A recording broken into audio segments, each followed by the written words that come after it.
Are you diligently logging your 10,000 steps every day, yet finding your energy levels aren't improving and your knees are starting to voice their protests? Perhaps you're wondering if all that walking, especially once you're past 60, is just a waste of time. Today, we're going to dive into why walking alone isn't enough to truly turn back the clock and reveal 5 simple, yet incredibly effective movements that really make a difference. Stay with us and you'll discover how to regain genuine strength and vitality in your body rather than just endlessly racking up miles. We've all heard the saying, movement is life, and all too often, that movement is interpreted as simply walking. It's easy, accessible, and seems completely safe, doesn't it? For decades, it's been drilled into us that walking is the ultimate panacea for all age-related woes. But here's the catch. As we age, we don't just lose stamina and endurance, we also significantly lose muscle mass. This process is called sarcopenia, and it's a silent, insidious enemy to our independence. And unfortunately, regular walking alone does very little to combat this critical issue. While it's great for cardiovascular health, it simply doesn't build the vital muscle mass that supports our skeleton and is crucial for maintaining balance. Right, let's kick off by tackling the biggest myth out there. Walking, lovely as it is, isn't actually strength training. Oh, it's absolutely fantastic for your cardiovascular health. Your heart and arteries will certainly thank you for it. But let's be honest, walking on its own won't actually make your muscles stronger. Think of your body like a house. Walking is like giving it a daily tidy up.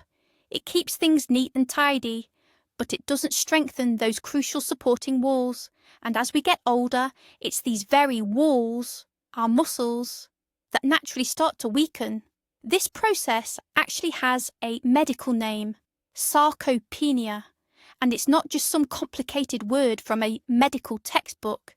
It's the very real reason why we find it harder to get out of a chair, carry the shopping, and keep our balance on a slippery path. Weakness in our legs and back muscles can sadly be a direct path to losing our independence. So, our aim isn't just to keep moving, it's to give our muscles the right kind of challenge that will wake them up and make them strong again. And for this, you certainly don't need heavy weights or grueling, exhausting workouts. All we need is one simple, yet incredibly effective exercise for our lower body. In Flüssen halten sie sich gerne an strömungsreichen Kanten, unter überhängenden Büschen oder in tieferen Gumpen auf. Im See sucht ihr sie an Abbruchkanten, versunkenen Bäumen oder in der Nähe von Zuläufen, wo das Wasser noch etwas sauerstoffreicher ist. Für die Spinnfischer sind kleine Wobbler oder Blinker, die im Mittelwasser geführt werden, eine gute Wahl. Fliegenfischer greifen zu Nymphen, die dem Gewässergrund nahe angeboten werden, oder zu kleinen Streamern, die kleine Beutefische imitieren. Denkt daran, die Köder langsam zu führen. Die Fische sind zwar hungrig, aber die Wassertemperaturen machen sie träger. Der Egli, Barsch, der Schwarmräuber. Der Egli zieht sich mit fallenden Wassertemperaturen oft in tiefere Gewässerregionen zurück. Am 16. Oktober solltet ihr sie also in den tieferen Zonen der Seen suchen, oft in der Nähe von Unterwasserbergen, Kanten oder versunkenen Strukturen. Die Hägene ist hier eine Geheimwaffe. Mit mehreren kleinen Ködern in verschiedenen Tiefen könnt ihr herausfinden, wo sich der Schwarm aufhält. Kleine Twister, Gummifische oder klassische Hägene-Nymphen sind jetzt top. Vertikales Jigging direkt unter dem Boot ist ebenfalls äußerst effektiv. Achtet auf euren Echolot, um die Schulen zu lokalisieren. Das spart viel Suchzeit. Kommen wir nun zur theoretischen Basis, die uns erklärt, warum die Fische so ticken, wie sie es tun. Das Wetter am 16. Oktober 2025. Die Wetterprognose für die Schweiz zeigt uns Temperaturen zwischen kühlen 4 und milden 11 Grad Celsius. Tagsüber wird es teils bewölkt, nachts eher bedeckt sein. Die Besonderheit an diesem Tag: Es besteht eine 20-prozentige Schneewahrscheinlichkeit, sowohl tagsüber als auch nachts. Dieses Wetter mit möglichem Schneefall und kühlen Temperaturen deutet auf einen schwankenden Luftdruck hin, der die Fische durchaus beeinflussen kann. Ein plötzlicher Druckabfall kann sie inaktiv machen, während ein stabiler, leicht fallender Druck sie zum Fressen anregen kann, bevor sich das Wetter endgültig verschlechtert. Der Wind wird voraussichtlich mäßig sein, was das Angeln noch angenehmer macht. Die Wassertemperatur, der Taktgeber für die Fische. Die Wassertemperaturen in den Schweizer Gewässern bewegen sich Mitte Oktober erfahrungsgemäß zwischen 12 und 17 Grad Celsius. Mit den sinkenden Lufttemperaturen wird auch das Wasser weiter abkühlen. Das ist entscheidend. Die Fische werden aktiver, um Energiereserven für den Winter anzulegen. Sie suchen aber auch stabilere, oft tiefere Wasserschichten auf, wo die Temperaturschwankungen geringer sind. Das bedeutet für uns, wir müssen unsere Köder dort anbieten, wo sich die Fische am wohlsten fühlen. Die Mondphase, der stille Einfluss. Am 16. Oktober 2025 haben wir einen abnehmenden Mond, genauer gesagt, eine abnehmende Sichel mit einer Beleuchtung von etwa 23%. Laut Mondkalender steht der Mond im Sternzeichen Löwe. Viele Fischer schwören auf den Einfluss des Mondes. Ein abnehmender Mond wird oft mit einer etwas verhaltenen Beißlaune in Verbindung gebracht. Doch, meine Freunde, lasst euch davon nicht entmutigen. Während der Mond sicherlich einen Einfluss hat, sind Faktoren wie Wassertemperatur, Wetter und die allgemeine Jahreszeitaktivität oft viel ausschlaggebender. Betrachtet es als einen kleinen zusätzlichen Faktor, aber nicht als K.O.-Kriterium. Die allgemeine Aktivität der Fische. Herbstpower. Insgesamt ist die Fischaktivität in der Schweiz im Oktober, trotz der möglichen Abkühlung und des Schneefalls, als mittel bis gut einzuschätzen. Besonders die Raubfische, wie Egli, und die Salmoniden, wie Äsche und Forelle, sind jetzt in einer wichtigen Fressphase. Sie müssen sich für den bevorstehenden Winter rüsten. Este arrefecimento é sinal para o regresso de espécies que preferem águas mais frias, como o robalo e o sargo, tornando-as mais ativas perto da costa. E a fase da lua.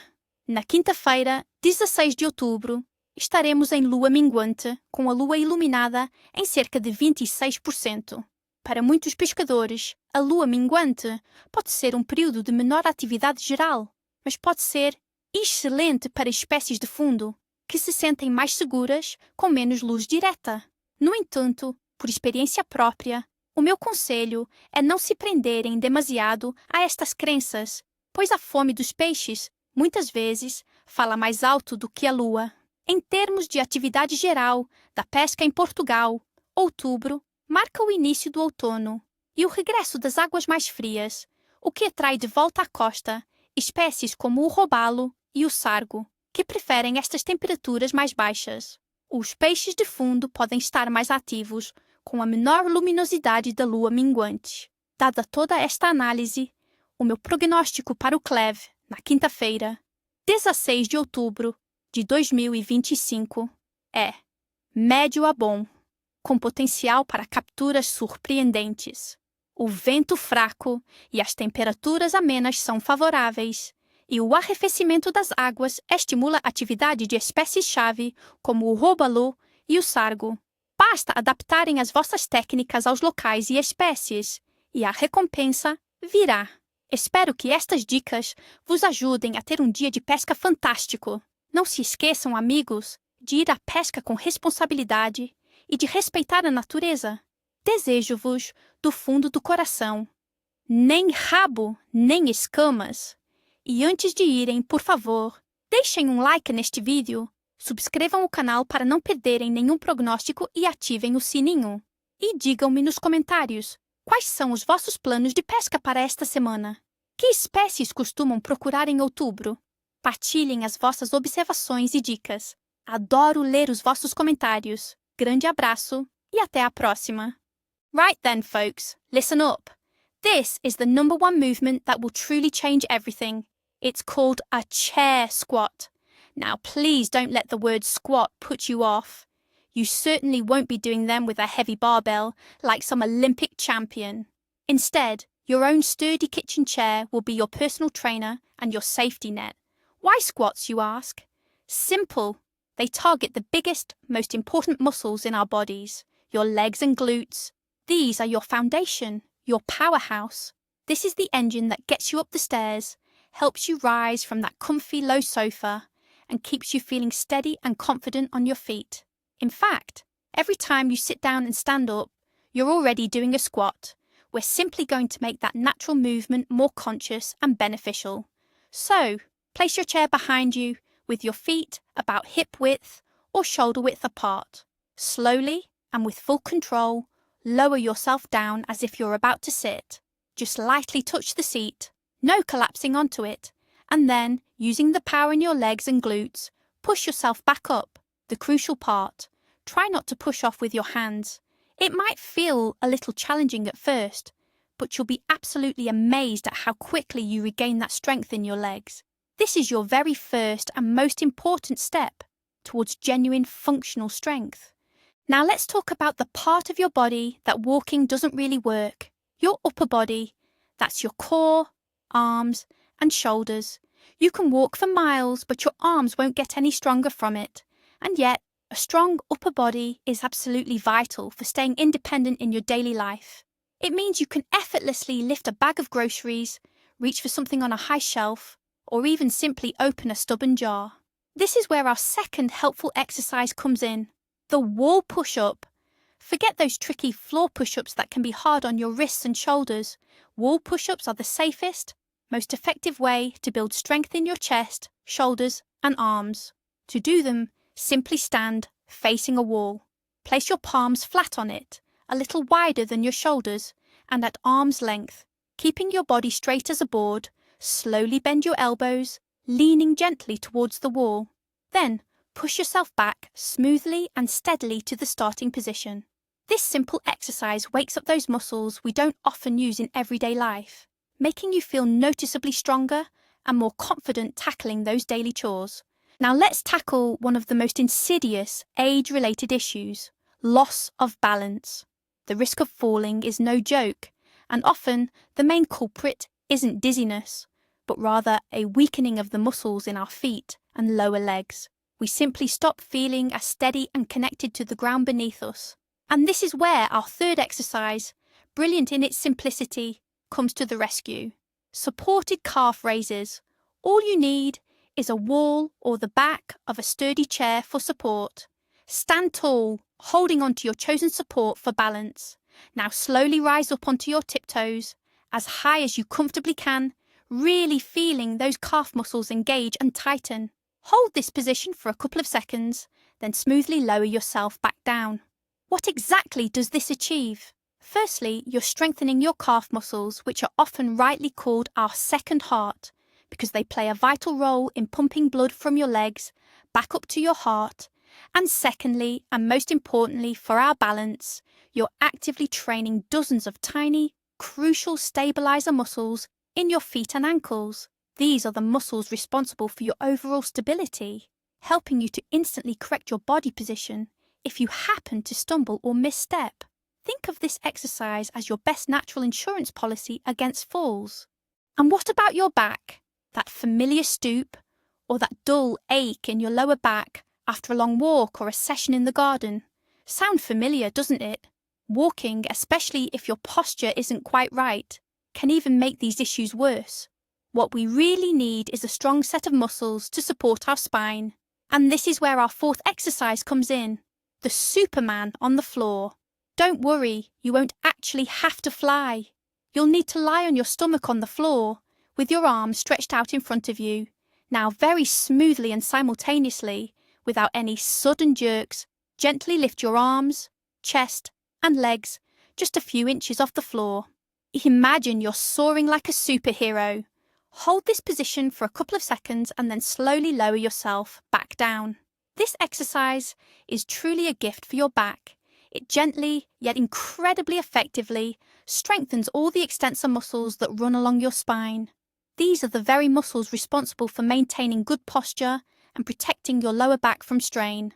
A strong back isn't just about appearances, it's the ability to live without pain, to bend down with ease, and to enjoy being active without worrying about your back. 最后是月相。10月16日这一天，月亮正处于与雀跃的阶段，也就是咱们常说的残月。虽然关于月相对于活动的影响众说纷纭，但根据一些老钓友的经验和民间流传的说法，与雀跃期间，特别是新月前后，鱼儿的觅食欲望会比较强烈。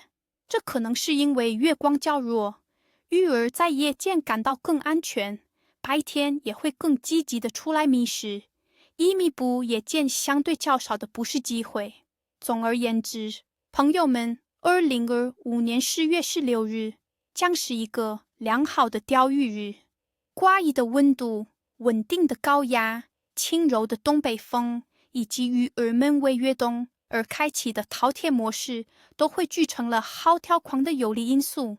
虽然食欲雀跃，但秋高气爽的天气依然能激发鱼儿强烈的摄食欲望。我相信，只要大家掌握好今天我分享的技巧，选择正确的钓点和饵了，定能有所斩获。好啦，各位钓友，今天的钓况预测就到这里。希望我的这些小建议能对你们有所帮助。记住，钓鱼不仅仅是为了渔获，更是为了享受这份住进于自然。最后，祝大家大吉大利，满载而归，你活死哒，你切属于。如果你觉得这个视频对你有用，别忘了点赞、分享，最重要的是订阅我的频道，打开小铃铛，这样你就不会错过我接下来的精彩内容啦。还有，在评论区告诉我，你是月16日准备去哪里钓鱼？你有什么独家的求钓秘籍吗？或者你对这次预测有什么看法？期待和大家一起交流学习。And finally, for our fifth and perhaps most overlooked, yet incredibly important movement. This one taps into a strength we use dozens, if not hundreds of times a day, often without even realizing it. We're talking about grip strength. Yes, it really is that simple. Our exercise for this is simply squeezing a hand gripper, or even just a tennis ball. Why is this so vital?